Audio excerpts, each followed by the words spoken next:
ಸಭೆಯಲ್ಲಿ ಭಾಗವಹಿಸಿರ್ತಕ್ಕಂಥ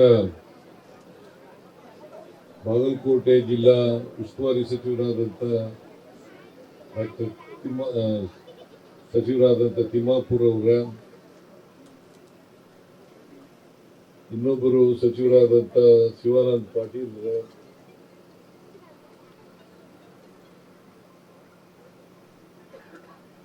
ನಗರಾಭಿವೃದ್ಧಿ ಸಚಿವರಾದಂಥ ಶ್ರೀ ಬೈತಿ ಸುರೇಶ್ ಅವರ, ಮಹಿಳಾ ಘಟಕದ ಅಧ್ಯಕ್ಷಿಣಿಯಾದಂಥ ಶ್ರೀಮತಿ ಸೌಮ್ಯ ಅವರ, ಶಾಸಕ ಮಿತ್ರರೇ, ಮಾಜಿ ಶಾಸಕರುಗಳೇ, ಮಾಜಿ ಮಂತ್ರಿಗಳೇ, ಇಲ್ಲಿ ಸೇರಿರ್ತಕ್ಕಂಥ ಆತ್ಮೀಯ ಬಂಧುಗಳೇ, ತಾಯಂದಿರೇ, ಯುವಕ ಮಿತ್ರರೇ, ಮಾಧ್ಯಮದ ಎಲ್ಲ ಗೆಳೆಯರೇ, ಈಗಾಗಲೇ ತಿಮ್ಮಾಪುರ್ ಅವರು ಶಿವಾನಂದ ಪಾಟೀಲ್ ಮಾತಾಡಬೇಕಾಗಿತ್ತು. ಬೈತಿ ಸುರೇಶ್ ಅವರು ಕೂಡ ಮಾತಾಡಲಿಲ್ಲ. ಸಮಯ ಆಗಿರೋದ್ರಿಂದ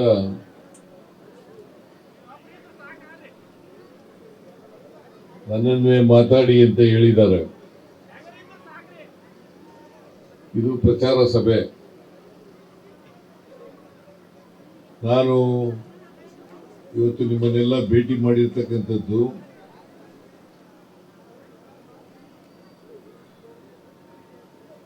ಎಚ್.ವಿ. ಮೇಟಿಯವರ ಪುತ್ರ ಉಮೇಶ್ ಮೇಟಿಯವರ ಪರವಾಗಿ ಮತಯಾಚನೆಗೋಸ್ಕರ ನಿಮ್ಮನ್ನೆಲ್ಲ ಭೇಟಿಯಾಗಿರ್ತಕ್ಕಂಥದ್ದು.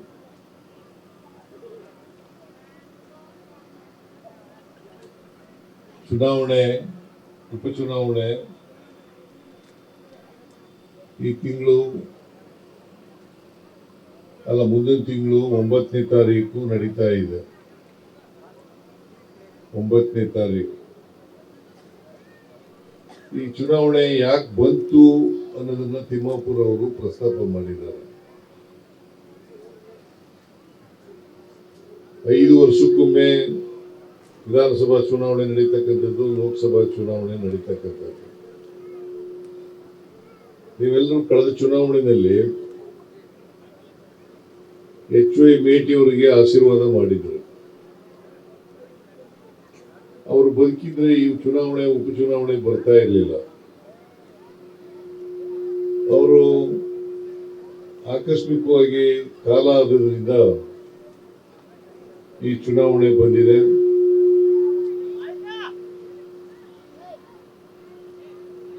ಅವರ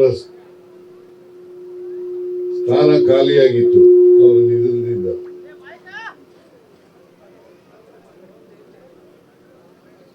ಆ ಜಾಗವನ್ನ ಭರ್ತಿ ಮಾಡಲಿಕ್ಕೋಸ್ಕರವಾಗಿ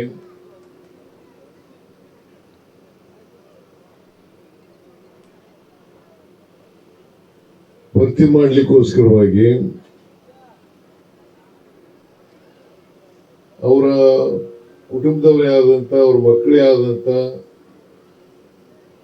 ಉಮೇಶ್ ಮೇಟಿ ಅವರನ್ನ ಸ್ಪರ್ಧೆ ಮಾಡಿಸಿದ್ದೇವೆ.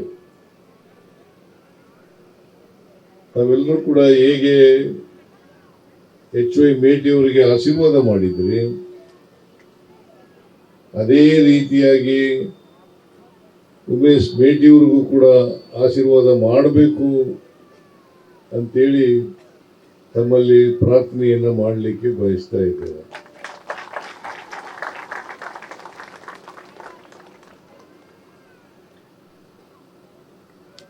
ಈ ಚುನಾವಣೆಯಲ್ಲಿ ಬಹಳ ಪ್ರಮುಖವಾಗಿ ಬಿಜೆಪಿ ಪಕ್ಷ, ನಮ್ಮ ಎದುರಾಳಿ ಬಿಜೆಪಿಯಿಂದ ವೀರಣ್ಣ ಚರಂತಿಮಠನವರು ಸ್ಪರ್ಧೆ ಮಾಡಿದ್ದಾರೆ. ಅವರು ಕಳೆದ ವಿಧಾನಸಭಾ ಚುನಾವಣೆಯಲ್ಲಿ ಎಚ್.ವೈ. ಮೇಟಿ ಅವರ ವಿರುದ್ಧವಾಗಿ ಸೋತಿದ್ರು. ಮತ್ತೆ ಸ್ಪರ್ಧೆನಲ್ಲಿ ಇದ್ದಾರೆ. ನಾವು ನಮ್ಮ ಪಕ್ಷದ ಅಧಿಕೃತ ಅಭ್ಯರ್ಥಿಯಾಗಿ ಉಮೇಶ್ ಪೇಟೆ ಅವರನ್ನು ನಿಲ್ಲಿಸಿದ್ದೇವೆ. ನೀವು 9ನೇ ತಾರೀಕು ತೀರ್ಮಾನ ಮಾಡಬೇಕು, ಯಾರು ನಿಮ್ಮ ಪ್ರತಿನಿಧಿಯಾಗಿ ಕೆಲಸ ಮಾಡಬೇಕು, ಯಾರು ನಿಮ್ಮ ಪ್ರತಿನಿಧಿಯಾಗಿ ಆದರೆ ನಿಮ್ಮ ಪರವಾಗಿ, ಮಹಿಳೆಯರ ಪರವಾಗಿ, ರೈತರ ಪರವಾಗಿ, ಹಿಂದುಳಿದವರ ಪರವಾಗಿ, ಅಲ್ಪಸಂಖ್ಯಾತರ ಪರವಾಗಿ ಕೆಲಸ ಮಾಡ್ತಾರೆ ಅಂತಕ್ಕಂಥದ್ದು ಬಹಳ ಮುಖ್ಯ. ಈಗ 4 ವರ್ಷ ಬಿಜೆಪಿಯವರು ಅಧಿಕಾರದಲ್ಲಿದ್ದರು. 2019ರಿಂದ 23ರವರೆಗೆ ಅಧಿಕಾರದಲ್ಲಿದ್ದರು. ಇಬ್ಬರು ಮುಖ್ಯಮಂತ್ರಿಗಳಾದರು. ಒಬ್ರು ಯಡಿಯೂರಪ್ಪನವರು, ಇನ್ನೊಬ್ರು ಬಸವರಾಜ ಬೊಮ್ಮಾಯಿ ಅವರು. ಇಬ್ರು 2 ವರ್ಷ ಮುಖ್ಯಮಂತ್ರಿ ಆಗಿದ್ರು. 4 ವರ್ಷಗಳ ಅವಧಿನಲ್ಲಿ ಬಿಜೆಪಿಯವರು ಏನೂ ಕೆಲಸ ಮಾಡಲಿಲ್ಲ. ಈಗಾಗಲೇ ತಿಮ್ಮಾಪುರ ಅವರು ಪ್ರಶ್ನೆ ಮಾಡಿದ್ದಾರೆ. ನನಗಂತೂ ಗೊತ್ತಿಲ್ಲ ಕೆಲಸ ಮಾಡಿರ್ತಕ್ಕಂಥದ್ದು, ನಿಮ್ಗೇನಾದ್ರು ಗೊತ್ತಿದ್ರೆ ಹೇಳಿ ಅಂತ ಹೇಳಿ ನಿಮಗೆ ಪ್ರಶ್ನೆ ಮಾಡಿದ್ದಾರೆ. ಏನು ಕೆಲಸ ಮಾಡಿರಲಿಲ್ಲ. ಕೆಲಸ ಮಾಡೋದೇನಪ್ಪಾ ಅಂತಂದ್ರೆ ದುಡ್ಡು ಹೊಡೆಯೋದು ಒಂದೇ ಒಂದು ಕೆಲಸ ಮಾಡಿದ್ರು. ಅದು ಬಿಟ್ರೆ ಏನೂ ಮಾಡಲಿಲ್ಲ. ಜನಗಳಿಗೆ ಸುಳ್ಳು ಹೇಳಿದ್ರು.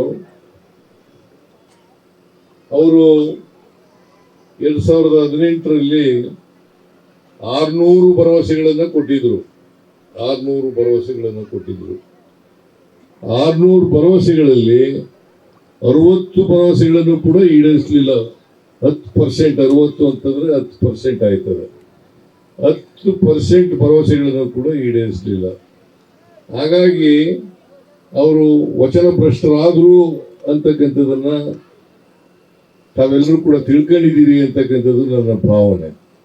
ಆದರೆ ನಾವು ಅಧಿಕಾರದಲ್ಲಿದ್ದವರು 2013ರಿಂದ 2018ರವರೆಗೆ ನಾನೇ ಮುಖ್ಯಮಂತ್ರಿಯಾಗಿದ್ದೆ. ಕಾಂಗ್ರೆಸ್ ಪಕ್ಷ ಅಧಿಕಾರದಲ್ಲಿತ್ತು. ಅಧಿಕಾರದಲ್ಲಿದ್ದಂಥ ಅವಧಿನಲ್ಲಿ 165 ಭರವಸೆಗಳನ್ನು ಕೊಟ್ಟಿದ್ದು. 165 ಭರವಸೆಗಳನ್ನು ಕೊಟ್ಟಿದ್ದ. ಆ 165 ಭರವಸೆಗಳಲ್ಲಿ 158 ಭರವಸೆಗಳನ್ನು ಈಡೇರಿಸ್ತು. 158 ಭರವಸೆಗಳನ್ನು ಈಡೇರಿಸ್ತು. ಅದ್ರ ಜೊತೆಗೆ ಸುಮಾರು 30ಕ್ಕೂ ಹೆಚ್ಚು ಹೊಸ ಕಾರ್ಯಕ್ರಮಗಳನ್ನು ಕೊಟ್ಟ. ಈಗ ನಮ್ಮ ಭರವಸೆಗಳಲ್ಲಿ ನಿಗಮ ಮಂಡಳಿಗಳಲ್ಲಿ ಮಾಡಿರ್ತಕ್ಕಂಥ ಹಿಂದುಳಿದವರು, ದಲಿತರು, ಅಲ್ಪಸಂಖ್ಯಾತರು ಅವ್ರು ಮಾಡಿದಂಥ ಸಾಲ ಮನ್ನಾ ಮಾಡ್ತೀವಿ ಅಂತ ಹೇಳಿರಲಿಲ್ಲ. ಆದರೆ ಸಾಲ ಮನ್ನಾ ಮಾಡೋದು ದೇವರಾದಾಸ್ ಅಭಿವೃದ್ಧಿ ನಿಗಮದಲ್ಲಿ ಸಾಲ ಮಾಡಿದಂಥ ಅನೇಕ ಜನ ಬಡವರು ಅವ್ರ ಸಾಲ ಮನ್ನಾ ಮಾಡೋದು.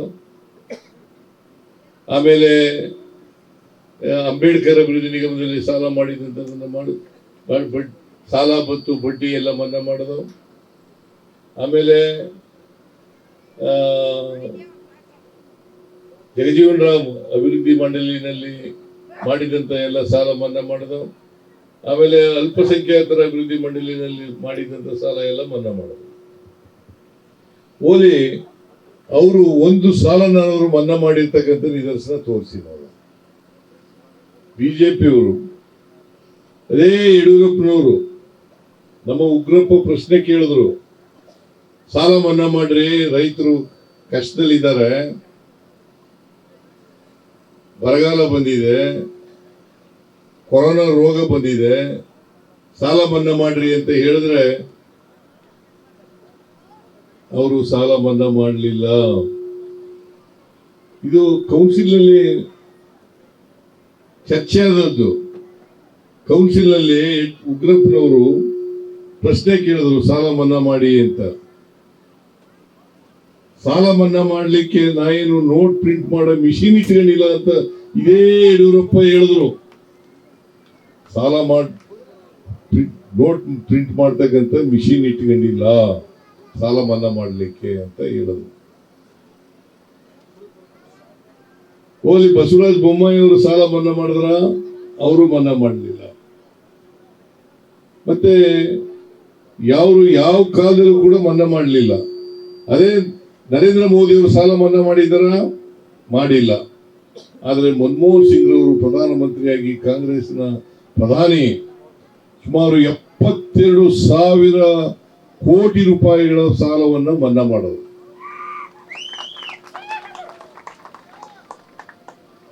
ಈಗ ರೈತರು, ನೀವೆಲ್ಲ ಈ ಭಾಗದಲ್ಲಿ ಕಬ್ಬು ಜಾಸ್ತಿ ಬೆಳೀತೀರಿ. ರೈತರು ಕಬ್ಬು ಬೆಳೆಗಾರರು ಬಂದರು ನನ್ನ ಹತ್ರ. FRP ನಿಗದಿ ಮಾಡಿರ್ತಕ್ಕಂಥ ಹಣ ಸಾಲನ ನಮಗೆ ಜಾಸ್ತಿ ಕೊಡಬೇಕು ಅಂತೇಳಿ ಹೇಳಿದ್ರು. ನಾನು ರೈತ ಸಂಘಟನೆಗಳನ್ನೆಲ್ಲ ಕರೆದು, ಆಮೇಲೆ ಶುಗರ್ ಫ್ಯಾಕ್ಟರಿಗಳನ್ನೆಲ್ಲ ಕರೆದು ಒಂದು ಮೀಟಿಂಗ್ ಮಾಡಿದೆ. ಇಲ್ಲೇ ಶಿವಾನಂದ ಪಾಟೀಲ್ ಇಲ್ಲೇ ಕೂತಿದ್ದಾರೆ. ಮೀಟಿಂಗ್ ಮಾಡಿ 200 ರೂಪಾಯಿ ಜಾಸ್ತಿ ಮಾಡಿದೆ.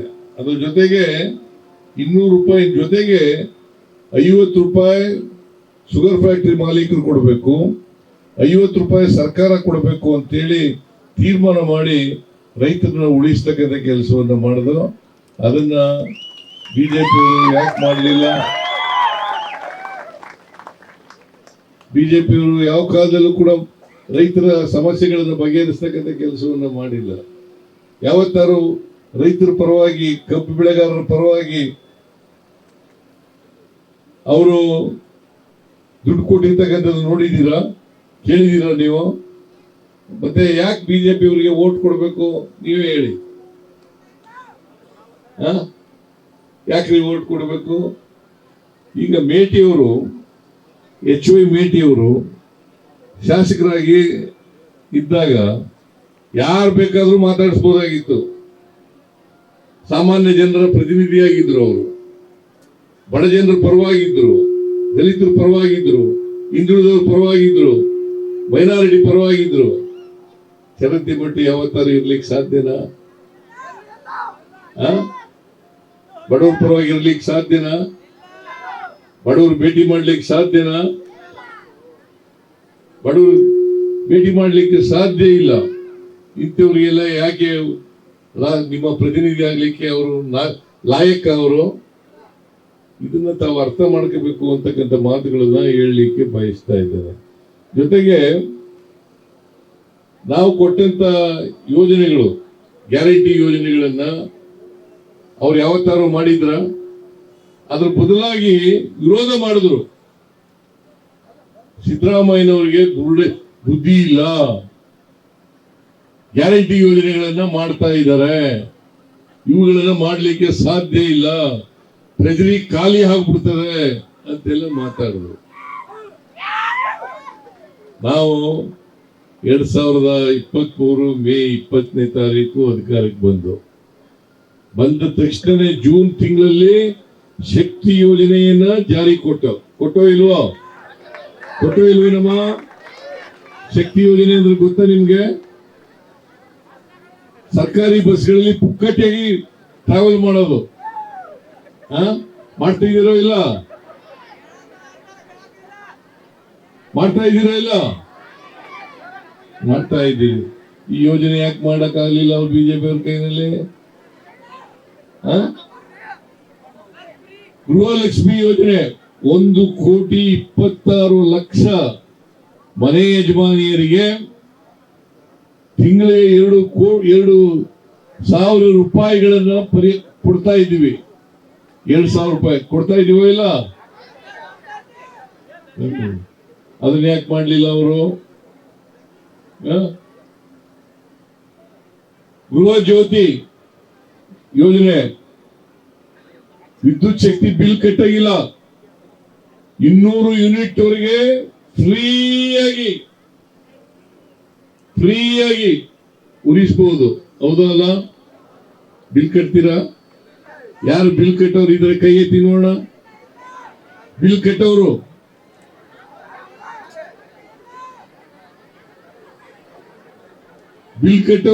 ಕೈ ಎತ್ತೀರಾ? ಬಿಲ್ ಕಟ್ಟದೇ ಇರೋರೇ ಇಲ್ಲಿರೋದಿಲ್ಲ ಅಲ್ವಾ? 200 ಯೂನಿಟ್ ವರೆಗೆ ಫ್ರೀಯಾಗಿ ಕರೆಂಟ್. ನೀವು ಯಾರು ಬಿಲ್ ಕಟ್ಟಬೇಕಾಗಿಲ್ಲ.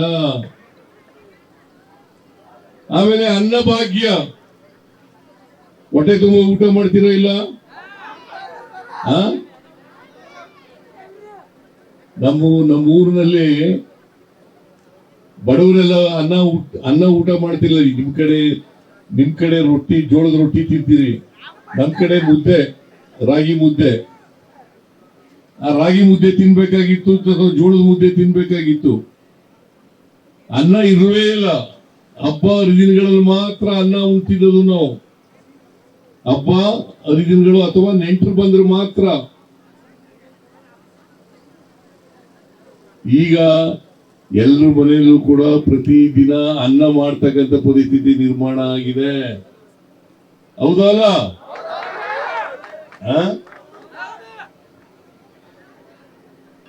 5 kg ಅಕ್ಕಿ, 5 kgಗೆ ದುಡ್ಡು ಕೊಡ್ತಾ ಇದೀವಿ. ಈಗ ಇನ್ನು ಮುಂದೆ ಇದರ ಕಿಟ್ ಅಂತ ಹೇಳಿ ಎಣ್ಣೆ, ಬೇಳೆ, ಸಕ್ಕರೆ, ಉಪ್ಪು ಇವನ್ನೆಲ್ಲ ಕೊಡ್ತಕ್ಕಂಥ ಕೆಲಸವನ್ನ ಮಾಡ್ತೀವಿ.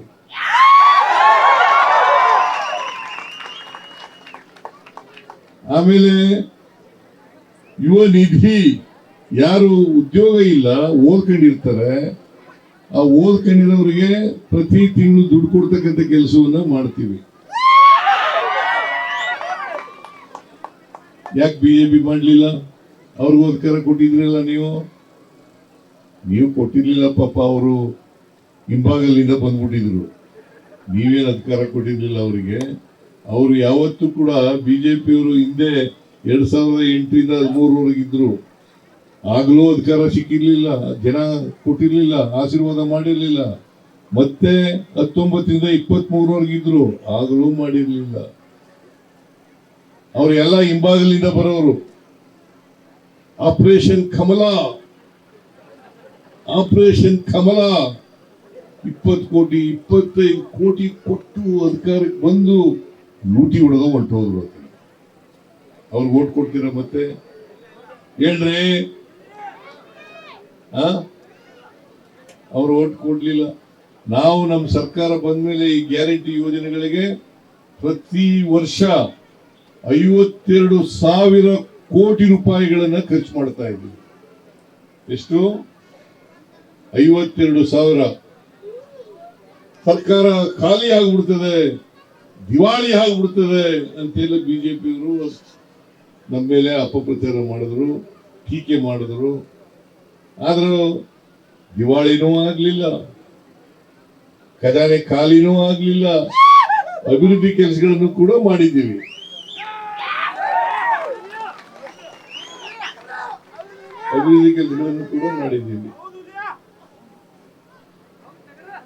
ಗ್ಯಾರಂಟಿ ಯೋಜನೆಗಳನ್ನು ಜಾರಿಗೆ ಮಾಡಿದ್ದೀವಿ ಬಡವರಿಗೆ, ಮತ್ತೆ ಅಭಿವೃದ್ಧಿ ಕೆಲಸಗಳನ್ನು ಕೂಡ ಮಾಡಿದ್ದೀವಿ. ಈಗ ಅಪ್ಪರ್ ಕೃಷ್ಣ ಯೋಜನೆಗೆ ನಾವು ಕುಸ್ಕಿ ಜಮೀನುಗಳಿಗೆ, ಅಂದ್ರೆ ಒಣ ಬೇಸಾಯ, ಒಣ ಭೂಮಿಗಳಿಗೆ 30 ಲಕ್ಷ, 1 ಎಕರೆಗೆ 30 ಲಕ್ಷ. ಖರೀ ಜಮೀನಿಗೆ, ನೀರಾವರಿ ಜಮೀನಿಗೆ ಎಷ್ಟು? 40 ಲಕ್ಷ ಕೊಡಂಗ್ ಮಾಡಿದ್ದೀವಿ. 40 ಲಕ್ಷ. ಯಾಕೆ ಮಾಡಲಿಲ್ಲ? 2013ರಲ್ಲಿ ಕೋರ್ಟ್ನಲ್ಲಿ ಇತ್ಯರ್ಥ ಆಯಿತು. ಅಪ್ಪರ್ ಕೃಷ್ಣ 2013 ವರ್ಷಗಳಾಯಿತು. 13 ವರ್ಷಗಳು. ಈ 13 ವರ್ಷಗಳಾದರೂ ಕೂಡ ಅವರು ಗೆಜೆಟ್ ನೋಟಿಫಿಕೇಶನ್ ಅನ್ನ ಮಾಡಲಿಲ್ಲ. ಅವ್ರು ಹೇಳಿದ್ರು, ಕೇಂದ್ರದಲ್ಲಿ ಸರ್ಕಾರ, ಕರ್ನಾಟಕದಲ್ಲಿ ಸರ್ಕಾರ, ಎರಡೂ ಕಡೆ ಬಿಜೆಪಿ ಇದ್ರೆ ಸುವರ್ಣ ಯುಗ ಆಗ್ಬಿಡ್ತದೆ ಅಂತ ಹೇಳಿದ್ರು. ಎರಡೂ ಕಡೆ ಇತ್ತಲ್ಲ ಸರ್ಕಾರ, ಕೇಂದ್ರದಲ್ಲೂ ಅವರೇ ಇದ್ರಲ್ಲ, ಇಲ್ಲೂ ಅವರೇ ಇದ್ರಲ್ಲ. ಯಾಕೆ ಗೆಜೆಟ್ ನೋಟಿಫಿಕೇಶನ್ ಮಾಡಿಸ್ಲಿಲ್ಲ? ಚರಂತಿ ಮಠಕ್ಕೆ ಕೇಳಬೇಕು ನೀವು, ಬಿಜೆಪಿ ಅವರಿಗೆ ಕೇಳಬೇಕು ಪ್ರಶ್ನೆಯನ್ನ. ಯಾಕೆ ಗೆಜೆಟ್ ನೋಟಿಫಿಕೇಶನ್ ಆಗ್ಲಿಲ್ಲ? ಯಾಕೆ ಪರಿಹಾರವನ್ನು ಕೊಡ್ಲಿಲ್ಲ? ಕೇಳ್ತೀರಾ? ದಯಮಾಡಿ ಇದನ್ನೆಲ್ಲ ವಿಚಾರ ಮಾಡಿ ನಮ್ಮ ಅಭ್ಯರ್ಥಿಗೆ ತಾವೆಲ್ಲ ಆಶೀರ್ವಾದವನ್ನ ಮಾಡಬೇಕು. ಮಾಡ್ತೀರಾ? ಮಾಡ್ತೀರಲ್ಲ? ನಾವು ಬಂದ್ಮೇಲೆ ಮೆಡಿಕಲ್ ಕಾಲೇಜ್ಗೆ ಶಂಕುಸ್ಥಾಪನೆ ಮಾಡಿದ್ದೀವಿ ಈಗ ಅಲ್ವಾ. ಬಾಗಲಕೋಟೆಯಲ್ಲಿ ಒಂದು ಮೆಡಿಕಲ್ ಕಾಲೇಜ್ ಬೇಕು ಅಂತೇಳಿ HY ಮೇಟಿ ಅವರ ಆಸೆಯಾಗಿತ್ತು.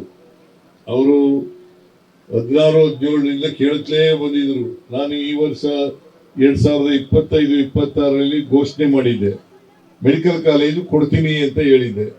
ಆದರೆ ಶಂಕುಸ್ಥಾಪನೆ ಮಾಡೋ ಅಷ್ಟೊತ್ತಿಗೆ ಅವರು ಬದುಕಿರಲಿಲ್ಲ. ಯಾರು? HY ಮೇಟಿ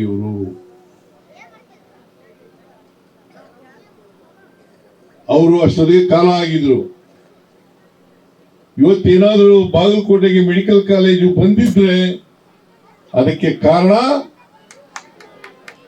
HY ಮೇಟಿ ಅವರು. HY ಮೇಟಿ ಅವರು ಮತ್ತೆ HY ಮೇಟಿ ಅವರ ಮಗನಿಗೆ ಆಶೀರ್ವಾದ ಮಾಡಬೇಕಲ್ವಾ? ಮಾಡ್ತೀರಾ? ಇಲ್ಲ ಮಾಡ್ತೀರಿ ಅಲ್ವೇನಮ್ಮ? ನಾನು ಒಂದು ಘೋಷಣೆ ಮಾಡಿದ್ದೆ. ಏನಪ್ಪಾ ಅಂತಂದ್ರೆ, ಪ್ರತಿ ಜಿಲ್ಲಾ ಕೇಂದ್ರದಲ್ಲಿ ಒಂದು ಮೆಡಿಕಲ್ ಕಾಲೇಜ್ ಇರಬೇಕು, ಒಂದು ಆಸ್ಪತ್ರೆ ಇರಬೇಕು, ಸೂಪರ್ ಸ್ಪೆಷಾಲಿಟಿ ಆಸ್ಪತ್ರೆ ಇರಬೇಕು, ಒಂದು ಟ್ರಾಮಾ ಸೆಂಟರ್ ಇರಬೇಕು ಅಂತ ಹೇಳಿ ಘೋಷಣೆ ಮಾಡಿದ್ದೆ.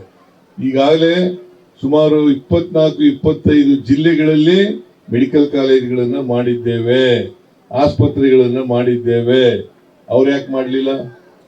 4 ವರ್ಷ ಇದ್ರಲ್ಲಪ್ಪ, ಮೆಡಿಕಲ್ ಕಾಲೇಜ್ ಮಾಡ್ಬೋದಾಗಿತ್ತಲ್ಲ, ಯಾಕೆ ಮಾಡಲಿಲ್ಲ?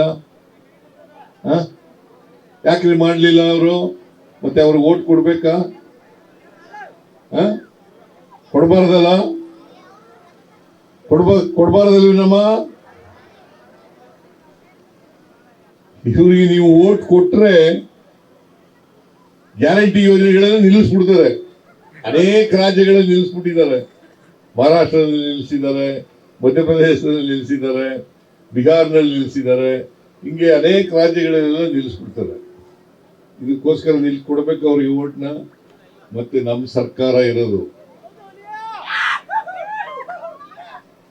ನಮ್ಮ ಸರ್ಕಾರ ಇನ್ನ 2 ವರ್ಷ ನಾವೇ ಇರ್ತೀವಿ ಅಧಿಕಾರದಲ್ಲಿ. 28ನೇ ಇಸ್ವಿ ವಿಧಾನಸಭಾ ಚುನಾವಣೆ ಬರ್ತದೆ, ಮತ್ತೆ ನಾವೇ ಗೆಲ್ತೀವಿ. ನಾವೇ ಗೆಲ್ತೀವಿ ಅಲ್ವಾ?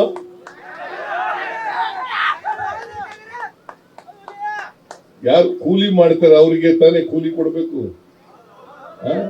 ಎತ್ತು ತಾನೇ ಮೇವು ಹಾಕ್ಬೇಕು. ಕಳ್ಳೆ ಎತ್ತುಗಳಿಗೆ ಮೇವು ಹಾಕಕ್ಕಾಗತ್ತಾ? ಇವರು ಬಿಜೆಪಿಯವರು ಕಳ್ಳೆ ಎತ್ತುಗಳು. ಅದರಿಂದ ಅವರಿಗೆ ಓಟ್ ಹಾಕೋದಕ್ಕೆ ಯಾವ ಕಾರಣಕ್ಕೂ ಕೂಡ ಓಟ್ ಹಾಕಬಾರದು ಅಲ್ವಾ? ದಯಮಾಡಿ ನೀವೆಲ್ಲರೂ ಕೂಡ ತಿಳ್ಕೋಬೇಕಾಗ್ತದೆ. ಇನ್ನು ಬೇರೆ ಕಾರ್ಯಕ್ರಮಗಳೆಲ್ಲ ಇದ್ದಾವೆ, ಅದರಿಂದ ನಾನು ಜಾಸ್ತಿ ಮಾತಾಡಕ್ ಹೋಗಲ್ಲ. ಇನ್ನ 2-3 ಕಾರ್ಯಕ್ರಮಗಳಿವೆ. ಇನ್ನೂ 2 ಕಾರ್ಯಕ್ರಮಗಳು ಇನ್ನೂ ಊಟ ಮಾಡಿಲ್ಲ ನಾವು. ನೀವು ಊಟ ಮಾಡಿದಿರ ಇಲ್ವಾ? ಊಟ ಮಾಡ್ಕೊ ಬಂದಿದ್ದೀರಿ, ನಾವು ಇನ್ನೂ ಊಟ ಮಾಡಿಲ್ಲ. ಆದ್ರೆ ಇವತ್ತು ಮೇಟಿಯವರ ಆತ್ಮಕ್ಕೆ ಶಾಂತಿ ಸಿಗಬೇಕಾದ್ರೆ ಅವರ ಮಗನನ್ನ ಗೆಲ್ಲಿಸಲೇಬೇಕು. ಅವರು ಮಲ್ಲಿಕಾರ್ಜುನ್ ಟಿಕೆಟ್ ಕೇಳಿದ, ಇವನು ಉಮೇಶ್ ಕೇಳಿದ್ದ, ಮಾದೇವಿನೂ ಕೇಳಿದ್ಲು. ಆಮೇಲೆ ನೀವು ಯಾರಿಗಾರ ಕೇಳಿಯಪ್ಪ, ಆದ್ರೆ ಒಬ್ಬರಿಗೆ ಟಿಕೆಟ್ ಕೊಡೋದು ಹೈಕಮಾಂಡ್ನವರು ಯಾರಿಗೆ ತೀರ್ಮಾನ ಮಾಡ್ತದೆ ಅವ್ರಿಗೆಲ್ಲರೂ ಒಗ್ಗಟ್ಟಾಗಿ ಮಾಡಬೇಕು ಅಂತೇಳಿ ನಾನು ಒಪ್ಸಿದ ಮೇಲೆ ಈಗ ಉಮೇಶ್ ಮೇಟಿ ಅವರಿಗೆ ಹೈಕಮಾಂಡ್ನವರು ತೀರ್ಮಾನ ಮಾಡಿದ್ದಾರೆ. ಉಮೇಶ್ ಮೇಟಿ ಅವರನ್ನ ಗೆಲ್ಲಿಸಿ ಕಳಿಸ್ಬೇಕಲ್ವಾ? ಅವ್ರ ಕೆಲಸಗಳೆಲ್ಲ ಮುಂದುವರಿಬೇಕಲ್ಲ. ನಿಮ್ ಕೆಲ್ಸಗಳೆಲ್ಲ ಮುಂದುವರಿಬೇಕಲ್ಲ.